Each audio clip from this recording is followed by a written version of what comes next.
প্রতিনিয়ত রিসার্চ হচ্ছে যে মুরগির শরীরে ঠিক কি চাই, যে খাদ্যটা দেওয়া হবে খাদ্যের গুণগত মানটা তার অনুপাতটা ঠিক কতটা প্রোটিন দিলে ওর গ্রোথ হবে, এইটাই কাজ হচ্ছে। আর কিছু এর উন্নয়নের ফলেই আজকের রেজাল্ট।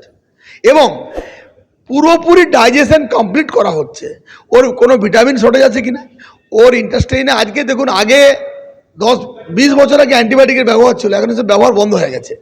এখন এই যেরকম আপনাকে লেবুর গল্প বললাম, এইরকম অ্যাসিডিফায়ারের ব্যবহার শরীরে হচ্ছে, যাতে তার হজম প্রক্রিয়ার মধ্যে কোনো বাধা সৃষ্টি না হয়। সে যতটা খাবে পুরোটাই যেন তার ডাইজেশনের শরীরে ঢুকে। 100% অপপ্রচার। এই মুহূর্তে পোলট্রির মাংস, মুরগির ডিম সম্পূর্ণ সেফ, এখানে কোনো কিচ্ছু ব্যবহার করা হয় না। কারণ দেখুন, অ্যান্টিবায়োটিকের ব্যবহার কমেছে, তার মানে এই নয় যে পোলট্রি ফার্মাররা মানুষের কথা ভেবে করেছে। পোলট্রি ফার্মাররা তার নিজের কথা ভেবেই করেছে। অ্যান্টিবায়োটিক দিয়ে পোলট্রি রেয়ারিংয়ের থেকে অন্য পদ্ধতিতে রেয়ারিং করলে লাভজনক বেশি, মুরগি ভালো থাকে, গ্রোথ ভালো হয়। যেমন আজকের প্রোবায়োটিক বাচ্চাতে খাওয়ানো হয় ডায়রিয়া ফাইরিয়া হলে, আমরা প্রোবায়োটিকে টন মুরগিতে খাওয়ানো হচ্ছে। সেম প্রোবায়োটিক, সেম ব্যাকটেরিওফাজ যা মানুষে খাওয়ানো হয় সেটাই খাওয়ানো হচ্ছে, পোলট্রিতে খাওয়ানো হচ্ছে।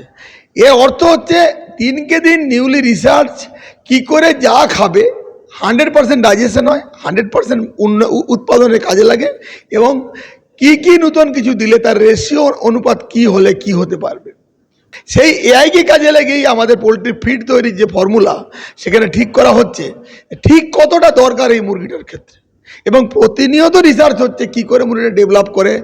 এক্সাম্পলই আপনাকে বললাম, ধরুন রিসার্চ করছে বিজ্ঞানীরা, আমাদের এইসব ইউনিভার্সিটিগুলো এবং রিসার্চ সেন্টারগুলো, যে দেখুন কতটা লিভারের প্রয়োজন যে খাবারটা ডাইজেশন করতে। লিভারটা যদি কম হয় তাহলে হবে, তখন জীবন্ত মুরগি কেটে তার লিভারটা চেক করা হচ্ছে কতখানি হয়েছে, কতখানি ডাইজেশন করতে পারছে, তার ডাইজেশন ক্যাপাসিটি কতটা, কেনই বা সেটাকে আরও বাড়ানো যাবে না, তার জন্য কী করা দরকার, এইরকম ভাবনা চিন্তা করা হচ্ছে। যত কিছু দেখানো হচ্ছে দ্যাট ইজ অপপ্রচার, এবং এগুলো করা হচ্ছে যে কোনো কারণে কোনো একটা জায়গা থেকে।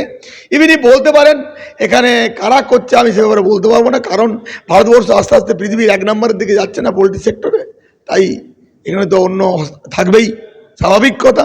আজকে 2 নম্বর ডিমে আমরা পৌঁছে গেছি। আমরা 80 সালে প্রায় 60-এর উপরে ছিলাম, আজকে 2 নম্বরে পৌঁছে গেছি, 2nd নাম্বার। তো কারো তো কিছু থাকবেই। চিকেনে আমরা এই জায়গায় পৌঁছে গেছি, আমাদের পরে ব্রাজিল আছে, তো আমরা 4th পজিশনে পৌঁছে গেছি। তো আমরা কোথায় ছিলাম, কোন পেছনে ছিলাম? তার এই যে উন্নতি, আমাদের রিসার্চ, আমাদের সায়েন্টিস্টরা, আমাদের বিজ্ঞানীরা, আমাদের পোলট্রি ফার্মার যা রেগুলার বেসিসে কাজ করে চলেছেন, সেই কাজগুলো তো নিঃসন্দেহে মানে কাজে লাগার জন্যই। এটাই কেন, আর এখানে কিচ্ছু হিডেন নেই।